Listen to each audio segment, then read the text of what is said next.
Hello curious people. आप में से बहुत सारे लोगों को पता होगा कि मैंने ये वीडियो बनाई थी जिसमें मैंने ये सो कॉल्ड रिसर्च पेपर को डिबंक किया था। मैंने इसमें ये बताया था कि कौन कौन से फॉर्मल ग्राउंड में this paper is good enough to be rejected और जहां ये पब्लिश हुआ है वो एक प्रीडेटरी जर्नल है। फिर उसके बाद मैंने बताया था कि कैसे ट्रस्ट करें कि कौन सा पेपर जस्टिफाइड है, कौन सा पेपर जस्टिफाइड नहीं है, क्रेडिबिलिटी कैसे चेक करें, ऐसी बहुत सारी चीज़ों के ऊपर बात की थी। उसके बाद मैंने मोहित को पर्सनल मैसेज किया था कि हमने ऐसे ऐसे वीडियो बनाई है और हम लोग इसके मैथमेटिक्स के ऊपर डिस्कशन करना चाह रहे हैं एंड हम लोग बहुत खुश होंगे अगर आप हमारी मैथमेटिक्स की डिस्कशन पे आ सके। मोहित का उस टाइम तो रिप्लाई नहीं आया, 2 दिन बाद रिप्लाई आया बिकॉज ही वो सेइंग कि वो ट्रैवल कर रहा था। लेकिन वो प्रॉपर कम्युनिकेशन तब हुआ जब उन लोगों ने एक अलग चैनल पे एक अलग लाइव रखा हुआ था जिसमें वो मेरे 7-8 साल पुराने कोई पेपर थे लिंक्डइन पे ढूंढ ढूंढ के उसमें से इंग्लिश और ग्रामेटिकल मिस्टेक ये सब ढूंढ रहे थे। चलो वो सब कोई दिक्कत नहीं है। वो लाइव के बाद मेरी और मोहित की वॉइस नोट पे बहुत अच्छे से बात हुई। ये सारी हमारी कॉल पे बात हुई थी और ये कॉल पे बात होने के बाद हम लोग की बात हुई थी कि इसको हम लोग फर्दर एक और डिस्कशन पे लेकर जाते हैं और फिर वो डिस्कशन डिसाइड हुआ कि उनके चैनल पे होगा। और मेरा ये मानना था कि अगर मैं अपने चैनल पे बुला रहा हूँ तो ऑन दैट ग्राउंड मुझे भी उस चैनल पे जाना चाहिए। मैंने ये बोला कि एक काम करते हैं, एक लॉजिकल पर्सन को एज अ मॉडरेटर रखते हैं, जिसके लिए मोहित ने सीधे मना कर दिया। बहुत सारे रीज़न दिए कि टाइम नहीं मिलेगा, उसको पूरा पढ़ना पड़ेगा, ये करना पड़ेगा। और मैंने जिस मॉडरेटर के बारे में बात की थी वो एकदम अनबायस्ड था, वो मुझे भी जानता था, उनको भी जानता था, तो मुझे पता था कि वो पर्सन एकदम परफेक्ट रहेगा अनबायस्ड ओपिनियन देने के लिए। लेकिन मोहित ने सीधे सीधे रिजेक्ट कर दिया कि हमें किसी मॉडरेटर की ज़रूरत ही नहीं है। उसने बताया कि मैं और प्रखर आए और वहाँ पर वो रहेगा, कोई गोविंद करके रहेगा और एक मैडमैक्स करके रहेंगे, ये तीनों रहेंगे। मैं एक ऐसे डिबेट के लिए मान गया जो कि ना सिर्फ उनके चैनल पे थी बल्कि उसमें कोई मॉडरेटर भी नहीं था और पूरा का पूरा पावर उनके हाथ में था। क्योंकि मैं कभी ऐसी सारी चीज़ें नहीं करता तो मुझे ये लगा कि शायद वो भी इसी एथिकल ग्राउंड पे रहेंगे। और कॉल पे मैंने मोहित को सीधे पूछा था कि ज़्यादा प्रॉब्लम तो नहीं है, मैंने ऐसा ऐसा लिखा है, ये सब किया है। तो उसने बोला ठीक है वो सारी हुई है लेकिन ठीक है कोई दिक्कत नहीं है। इस बारे में बात हुई। इस वजह से मैंने अपने लाइव में ये भी बोला था कि मोहित के लिए मुझे रिस्पेक्ट आई है क्योंकि मोहित ने बहुत अच्छे से बात की, मोहित ने बहुत एक्सीलेंट तरीके से बात की और मोहित ने एकेडमिक अप्रोच ली, वो सारी चीज़ें मैंने बात की। बट ये सारा मिथ था मेरा, ये सारा प्लॉट रचा जा रहा था। अब लग रहा होगा कि मैं बहुत ज़्यादा ड्रामेटिक बात कर रहा हूँ, लेकिन नहीं, मैंने बहुत सारे क्रिएटर से इनके बारे में बात की एंड आई रियलाइज़ कि ये बेसिकली ऐसा ही करते हैं। इन्होंने अपने कल्ट बना रखा है, ये एक साथ गैंग में रहते हैं, किसी को बुलाते हैं और फिर उसके बाद उसको ओवर पावर कर देते हैं। अब मैं ये नहीं कहूँगा कि उन्होंने पूरी तरीके से ओवर पावर किया। तो सबसे पहले जब हम लोग डिस्कशन में गए, सो कॉल्ड डिस्कशन पे गए, तो वहाँ पर क्या क्या चीज़ें हैं मैं ये बताता हूँ। उन्होंने आधे पौने घंटे तक अपनी बात रखी और फिर अगर किसी ने मेरी मैथ वाली पेपर देखा है तो उसमें उन्होंने एक स्टेटमेंट लिखा हुआ था कि ये वाला जो केस है वो जनरलाइज किया हुआ है कि कोई भी मैथमेटिक्स का एग्जाम्पल है वो तभी करेक्ट है जब वो हर केस में काम करता है। लेकिन वहाँ जाके उन्होंने अपना स्टेटमेंट चेंज कर दिया। उधर उन्होंने बोला कि हम सब इंटीजर के बारे में बात कर रहे हैं। तो मैंने रिप्लाई में क्या किया, मैंने अपनी स्क्रीन शेयर की और मैंने बताया आपने एब्स्ट्रैक्ट में सारे केस के लिए लिखा है और ये चीज़ आपने वापस लिखी है। तो उनका रिस्पॉन्स था आप लिंग्विस्टिक एरर मत ढूंढिए, आप ग्रामेटिकल एरर मत ढूंढिए, आप कब से ग्रामेटिकल एरर ही तो ढूंढ रहे हैं। मैंने बोला ये ग्रामेटिकल एरर नहीं है। अगर आप पेपर में किसी स्पेसिफिक कंटेक्स्ट के बारे में बात कर रहे हैं then you have to explain कि हम लोगों ने यहाँ पर सिर्फ इंटीजर्स की बात की, सिर्फ नेचुरल नंबर की बात की है। तो उन्होंने ये बोला कि हम लोगों ने उसी बारे में बात की है। मैंने तुरंत सर्च किया वो वर्ड, ना इंटीजर मिला ना नेचुरल नंबर मिला। सो दे वर एक्सपेक्टिंग कि हम लोग सीधे मान लें कि ये पूरी बात इंटीजर पे चल रही है। लेकिन फिर भी प्रखर के पास उसके खिलाफ भी आर्गुमेंट्स थे। तो वो सारे आर्गुमेंट की कैलकुलस में नहीं है, रिंग थ्योरी में नहीं, ग्रुप थ्योरी में नहीं है, वो तो उन लोगों ने भी एक्सेप्ट कर लिया उस पॉइंट पे कि अभी जो उनकी डेफिनेशन है वो उधर तो काम कर ही नहीं रही है। प्रेडिटरी वाला जनरल वाली बात भी वो लोग मान चुके थे, फॉर्मेटिंग एरर था, तो वो सारी चीज़ें अभी साइड में रखते हैं। अब बात थी इंटीजर के ऊपर। तो इंटीजर के ऊपर प्रखर ने जो 2 सर्कुलरिटीज निकाली थी उसके ऊपर काफ़ी डिटेल तक डिस्कशन चलता रहा। अब बात ये कि बीच में डिस्कशन थोड़ा हीटेड हुआ था, बीच में कभी मेरी वजह से हुआ था, कभी उनकी वजह से हुआ था। मैंने अपनी साइड से जो चीज़ बोली मैं एक्सेप्ट करता हूँ, लेकिन उन्होंने भी अपनी साइड से कुछ चीज़ें बोली। डिस्क्रिप्शन में पेपर आप पढ़ लीजिए, इंटीजर नेचुरल कहीं नहीं लिखा था, वहाँ स्पेसिफिकली जनरलाइज किया गया था, 2 बार जनरलाइज किया गया था। लेकिन चलिए ठीक है, फिर भी ये सारी चीज़ें रहीं, काफ़ी देर तक डिस्कशन चला। अब बीच बीच में सनातन रिवील्स आया और उसने 2-3 बार बोला कि क्षितिज एंड के बाद रुकना, मुझे आपसे कुछ बात करनी है, एंड के बाद रुकना, आपसे बात करनी है। अब यहाँ पर मैं एक चीज़ बताता हूँ।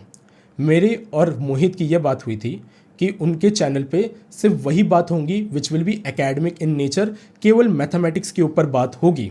तो पहले तो उनको कुछ और बात करनी थी, वहाँ से मुझे आइडिया लग गया था। लेकिन मैंने बोला चलो ठीक है। फिर भी प्रखर और उनके बीच में काफ़ी डिस्कशन चले, बीच में मेरे भी कुछ पॉइंट्स थे लेकिन मुझे बोलने का ज़्यादा मौका मिला नहीं उधर। ये सारी चीज़ें रिकॉर्डेड आप चेक कर सकते हैं। अब ऐसे तो मुझे और भी बहुत सारी प्रॉब्लम है कि उसमें जो IIT बॉम्बे वाला लोगो लगाया हुआ था वो पर्सन था जिसने पॉजिट्रॉन और प्रोटॉन को सेम चीज़ बोल दी थी, और ये सब रिकॉर्डेड है, आप जाके चेक कर सकते हो। पॉजिट्रॉन प्रोटॉन को सेम चीज़ बोल दी थी, जबकि जिसने पहली स्टेटमेंट बोला उसने बाद में एडमिट किया कि भैया मैंने गलती से बोल दिया था। और भी बहुत सारे फैलेसीज उन्होंने की थी। उन्होंने सीधे ये बोल दिया कि इक्वालिटी और कंटेनमेंट मैथमेटिक्स में सेम होता है। डोंट ट्रस्ट माई वर्ड्स, एक बार आप जाके सर्च करिए, बहुत अच्छे से पढ़िए इक्वालिटी और कंटेनमेंट मैथमेटिक्स में क्या होता है और वो इक्वल क्यों नहीं होता है, ये सारी चीज़ें पढ़िए। बात यह है कि वो यहाँ पर केवल वर्ड्स को प्ले करने के लिए आए थे। जब पेडागोजी के ऊपर बात हुई तो उन्होंने ये भी क्लेम किया था कि 12th तक के बच्चों को एडिटिव मल्टीप्लिकेशन और ये सारी चीज़ें समझाई जाती हैं। तो मैं NCERT की एक डॉक्यूमेंट शेयर करने लगा कि यहाँ पर देखिए 7th क्लास के बच्चों को एसोसिएटिव, कम्यूटेटिव और डिस्ट्रीब्यूटिव प्रॉपर्टी पढ़ा दी जाती है। तो जब 7th क्लास में एक जनरल डेफिनेशन पढ़ा दी जा रही है तो हमको क्यों आउट ऑफ द वे जाके एक ऐसी डेफिनेशन बनानी है जिसमें पहले तो प्रॉब्लम है, वो तो ऑलरेडी है, लेकिन वो अभी के टाइम में सिर्फ इंटीजर के लिए काम कर रही है। अब ये आपके ऊपर है कि 7th क्लास में जब हम लोगों को कोई डेफिनेशन पढ़ा दी जा रही है जो ऑलरेडी जनरलाइज हो सकती है, वो सही है, या फिर वो डेफिनेशन सही है जिसमें आउट ऑफ द वे जाके कुछ और सोचना होगा और वो इंटीजर के अलावा कहीं भी एप्लीकेबल है ही नहीं।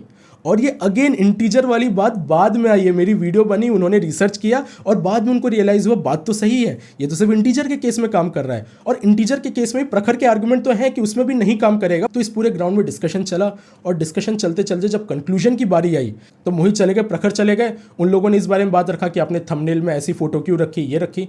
मैंने मोहित से पहले इस बारे में बात की थी कि मैंने ये सब जो किया आपको प्रॉब्लम है। मोहित के पास टाइम था उस टाइम बात करने का, लेकिन दिस वाज ऑलरेडी डिसाइडेड। ये पहले से डिसाइड हो रखा था कि अभी हाँ या ना बोल के उस चीज़ को ढंग से वो एड्रेस नहीं करेंगे।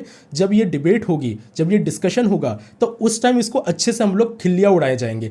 इसलिए बीच में वो पर्सन 2-3 बार आके बोल के गया कि जाना मत, मुझे ये कुछ बोलना है, जाना मत, मुझे कुछ बोलना है। एक और चीज़, जब मैं NCERT की वो PDF दिखाने लगा ये बताने के लिए कि 7th क्लास में सिलेबस पढ़ाया जाता है, तो पता है क्या हुआ? मुझे म्यूट कर दिया गया और मुझे कन्वर्सेशन से नीचे कर दिया गया कि बिना बताए मैं कोई पॉइंट बोल रहा हूं, मैं स्क्रीन शेयर कर रहा हूं और मुझे हटा दिया गया। और ये एक बार नहीं हुआ था, ये 2 से 3 बार हुआ था। जब अपनी स्क्रीन शेयर कर रहा था, मैं बात कर रहा था, एंड देन आई रियलाइज कि मेरी स्क्रीन को हटा के उन लोगों ने अपनी स्क्रीन शेयर कर दी विदाउट इवन इन्फॉर्मिंग मी, और मुझे उसका कुछ आइडिया भी नहीं लग रहा था। उन्होंने बीच में क्या किया, बिना बताए हम सबको नीचे ले लिया फोर्सफुली, क्योंकि चैनल तो उनका है, कंट्रोल तो सारा उनका है, हम तो कुछ कर नहीं सकते। हम सबको नीचे ले लिया, प्रखर उसमें कुछ कन्वर्सेशन करवाई जिसमें प्रखर से वो लैंग्वेज गेम खेलने लगा, ये दिखाने के लिए कि कहीं ना कहीं मैं दिखा दूं कि मैं सही काम कर रहा हूं, कहीं ना कहीं मैं दिखा दूं मैं ये काम कर रहा हूं। और वो कंप्लीट करने के बाद फिर हम लोगों को वापस लिया। तो पहला चीज़ तो हमारा कोई कंट्रोल नहीं था वहाँ पर। बीच बीच में उन्होंने ये भी किया कि जो लोग मेरे अगेंस्ट में कमेंट कर रहे थे, जो लोग हम पे हंस रहे थे, वो कमेंट अपने लाइव स्क्रीन पे शेयर कर रहे थे ताकि हम लोग भी देख सके। अगर कोई प्रॉपर डिस्कशन हो रहा है तो क्या ये चीज़ होनी चाहिए? आप बताइए। अगर मैं किसी के प्लेटफॉर्म पे गया हूँ, इतना ट्रस्ट करके गया हूँ कि वहाँ पर ढंग से बात होगी, वहाँ पर इस तरीके के कमेंट शेयर किए जा रहे हैं, कुछ तो चलो उन्होंने ये बोल के जस्टिफाई किया कि ये तो सुपर चैट थे, ये दिखाने पड़ते हैं। हालांकि सुपर चैट हो या कुछ भी हो, पैसे कमाने के लिए किसी के लाइव डिस्कशन में इस चीज़ को इंटरप्ट नहीं करना चाहिए। लेकिन कुछ ऐसे भी थे जो कि सुपर चैट वाले नहीं थे, क्योंकि सुपर चैट वाले कमेंट दिख जाते हैं कौन से होते हैं, और उसके बावजूद उन्होंने वो सारी चीज़ें शेयर की। उन्होंने मैथमेटिक्स को लिटरली इस तरीके से डिफाइन किया कि मैथमेटिक्स वही है जो किसी चीज़ के काम आ सके, जो इंट्यूटिव हो। जो भी मैथ्स में इंटरेस्ट रखते हैं या मैथ बैकग्राउंड के हैं, उनको पता है कि ये एकदम गलत है। जो प्योर मैथमेटिशियन है वो इस बात से ऑफेंड हो जाएंगे कि मैथ हमेशा इंट्यूटिव नहीं होती है, और मैथमेटिक्स के लिए हमेशा हमको एक फॉर्मल लॉजिक यूज करना पड़ता है। कुछ इंट्यूएशन का बहाना लेके, इलेक्ट्रॉन प्रोटॉन का बहाना देके जीरो को जस्टिफाई कर रहे थे, जिसमें इटसेल्फ काफ़ी सारी चीज़ें थी, लेकिन इतना बोलने का मौका दिया नहीं गया, क्योंकि अगेन प्लेटफॉर्म तो उन्हीं का था। तो उन्होंने टाइम पे हम लोगों को हटाया जब उनको ज़रूरत पड़ी। उन्होंने प्रखर के इंटरनेट पे दिक्कत हो रही थी, और ये देखना, मेरे बात पे ट्रस्ट मत करना, बीच बीच में धीरे धीरे से टॉन्टबाजी कर रहे थे। अच्छा, मतलब ये तो होगा ही, ये तो होगा ही, मतलब ये नहीं दिखाना हम डायरेक्टली कुछ बोल रहे हैं, लेकिन इनडायरेक्टली एक टॉन्ट मार देना है। तो टॉन्टबाजी उनके साइड से तो पूरी साइड चल रही थी। लेकिन मैं ये बोलूंगा सिर्फ उन्होंने नहीं किया, मैंने भी कुछ उस जगह बोला कि अगर प्रेडिटरी जर्नल में पब्लिश नहीं हुआ तो प्रॉब्लम ही नहीं आती। मैंने उनको परप्लेक्सिटी में स्क्रीन शेयर करके दिखाया कि ये गलत है, तो उन्होंने बोला प्रॉम्प्ट दिखाओ, तो मैंने प्रॉम्प्ट दिखाया, तो कहता है ये तो चैट जीपीटी तो कुछ भी रिजल्ट देता है, मैं चैट जीपीटी से दिखाता हूँ। तो मैंने उनको बताया, और जिनको नॉलेज है, परप्लेक्सिटी चैट जीपीटी जैसा नहीं है। Perplexity is like a search engine, AI based search engine. वो AI का यूज करता है और उससे रिलेटेड आर्टिकल, उससे रिलेटेड वेबसाइट ढूंढता है जहां पर ये चीज लिखी रहती है, और उसको साइड करके बोलता है। ये मैंने उसमें दिखाया है कि ये जो डेफिनेशन है, जो आप बोल रहे थे कि इक्वल और कंटेनमेंट दोनों सेम होता है, सेम नहीं होता है, प्रॉपर वहां पर उसका साइटेशन दिया था कि आप कहां से पढ़ सकते हैं, वो चीज़ भी मैंने उनको बताई। उसके अलावा एक और जगह से दिखाया, तो उन्होंने बदले में क्या किया, कह चैट जीपीटी में हम लोग कुछ भी सर्च कर सकते हैं, उन्होंने कुछ भी अजीब सा रिजल्ट दिखाया।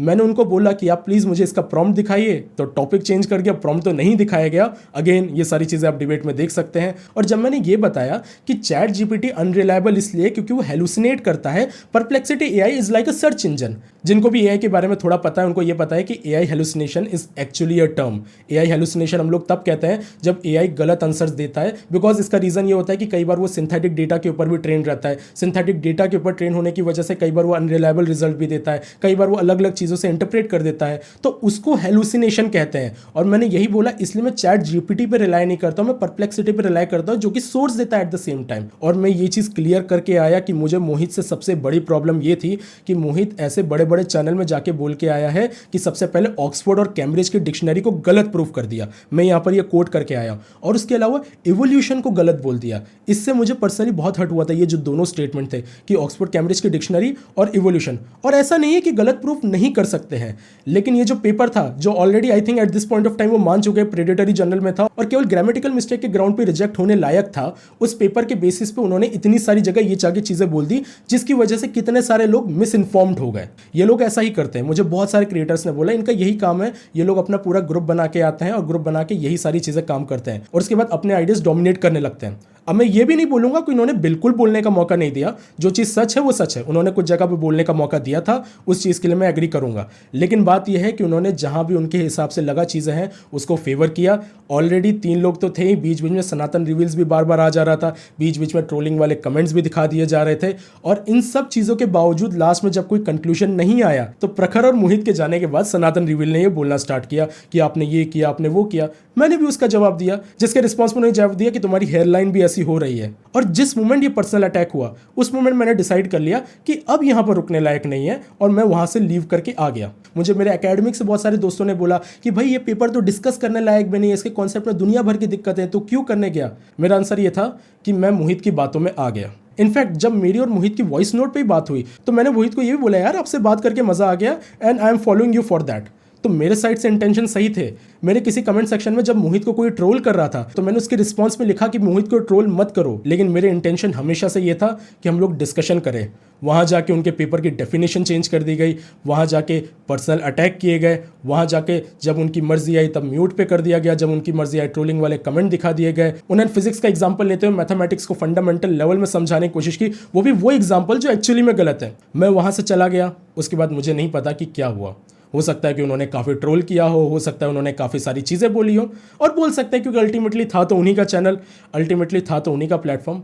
लेकिन मैं एक कंक्लूजन पे आया हूँ, और ये चीज़ मैं सबसे रिक्वेस्ट करना चाहता हूँ, प्लीज़ कभी ऐसे डिबेट में मत जाइए जहाँ पर कोई मॉडरेटर ना हो, अनटिल एंड अनलेस आप सामने वाले पर्सन को बहुत अच्छे से जानते हैं। मुझसे झूठ बोला गया कि वहाँ 3 लोग होंगे, वहाँ ज़्यादा लोग थे, 5 लोग थे टोटल। मुझसे ये झूठ बोला गया कि वहाँ पर सिर्फ एकेडमिक बातें होंगी, वहाँ एकेडमिक बात नहीं हुई, वहाँ पर दूसरे बारे में बात हुई जिसके बारे में मोहित के पास मौका था मुझसे बात करने का, लेकिन मोहित ने बात नहीं की। अब वो टोटल 5 घंटे की लाइव है, अब चाहे तो जाके देख सकते हो उस लाइव में, और जो भी लॉजिकल पर्सन होगा उसको आइडिया लग जाएगा कि कौन क्या फैलेसी कमिट कर रहा था। मेरे साइड से जो हो तो वो भी देखिए, उनके साइड से जो हो तो वो भी देखिए, और चलिए उन लोगों के साइड से वो लोग बहुत सारी रील्स बनवा रहे हैं, स्टोरीज बनवा रहे हैं कि क्षितिज का करियर खत्म कर दिया, क्षितिज को डिस्ट्रॉय कर दिया, इस तरीके के नैरेटिव्स बनवा रहे हैं। तो बात यह है कि बनवाने वाले तो कुछ भी बनवा सकते हैं, मैं भी कुछ भी लिखवा सकता हूं, लेकिन बात वही है कि कौन लिखवाता है कौन नहीं लिखवाता है। भूल जाइए कौन सही है कौन गलत है, मैथ की बात है ना, पेपर डिस्क्रिप्शन में है, आप वो डाउनलोड करिए। अगर आपके पहचान में कोई मैथमेटिक्स का प्रोफेसर है या कोई बहुत ही एक्सपर्ट मैथमेटिक्स का पर्सन है, उसको एक पेपर दिखाइए और ये बोल दीजिए कि एक बार के लिए सारी grammatical mistake, spelling mistake, formatting mistake, ये सारी चीज़ों को साइड रखें, केवल कॉन्सेप्ट पे फोकस करें, और उसके बाद उनसे पूछिए कि क्या ये कॉन्सेप्ट वाइज सही है। उनका जो भी आंसर होगा एक्सेप्ट कर लीजिएगा, इरिस्पेक्टिव ऑफ मैं और प्रखर क्या कह रहे हैं और उन लोगों का क्या आंसर है। अब मैथमेटिक्स में क्या सही है क्या गलत है आप लोग डिसाइड करिए। अब मैं इसके बारे में और ज़्यादा बात नहीं करूंगा, बिकॉज मैं आइडियाज़ के बारे में बात करना ज़्यादा प्रेफर करता हूँ rather than talking about people, और ऑलरेडी मैंने पीपल के बारे में यहाँ बहुत ज़्यादा बात कर ली है। तो ये वीडियो मैं यहीं खत्म करूंगा, और उससे पहले एक छोटा सा अनाउंसमेंट करूंगा जो कि इन सब टॉपिक से रिलेटेड नहीं है। तो कुछ साल पहले मेरे क्लोज फ्रेंड है सौरभ, उसने एक स्टेलर यूनिवर्स नाम का एक ग्रुप बनाया था जिसमें वो नेहरू प्लानिटेरियम में काफ़ी सारी एक्टिविटीज़ करवाता था और वो काफ़ी एक्टिव क्लब था। लेकिन फिर उसने अपने रिसर्च पे फोकस किया, फिर वो जर्मनी चला गया, जिसकी वजह से वो ज़्यादा टाइम नहीं दे पाया।